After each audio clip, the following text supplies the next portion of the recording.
ભાઈ રોજ નવી વસ્તુ આવે યાદ દુકાન છે? રોજ નવી વસ્તુ આપે ને ઈ ભાઈ આ જ દુકાન હો. હું ઘર ઉઠાવ બેંક માંથી આવું છું, તમારે લોન ની એની કઈ જરૂર છે? ઓનલાઈન મને શું ફાયદો ભાઈ?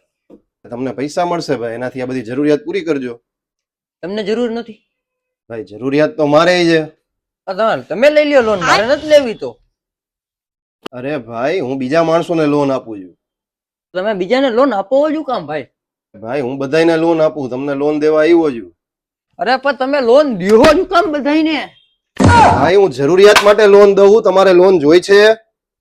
તો મારે લોન ની જરૂર જ નથી, તો તમે બીજાને આપો જ કામે? જરૂરત તમારે તો તમે લઈ લ્યો. ભાઈ મને માફ કરી દો, આ દુકાનમાં હું આવ્યો, મારે નથી લોન દેવી તમને ભાઈ. પણ એવી ભૂલ કરતા જ ન હોય તો સોરી માફી માંગવી પડે. એવી તો હું ભૂલ કરી? તો પછી માફી શું કામ માંગો છો તમે? આ મારી જોબ છે, હવે એમાં અહીંયા આવ્યો, એમાં ભૂલ શું કરી? પણ ના ના ના ના, કોક માણસ ભૂલ કરે તો જ માફી માંગે, બાકી નો માંગે ભાઈ. ઓ મારા ભાઈ, તમારે લોન લેવી છે કે નથી લેવી? હું લોન લઉં જ શું કામ? તમારી જરૂરિયાત પૂરી થાય, જરૂરિયાત પૂરી કરવા માટે લોન લઈ લ્યો. તમને જરૂર નથી? આમ જરૂર તો મને પણ છે. અરે તો બસ તમે જ લઈ લ્યો ને લોન.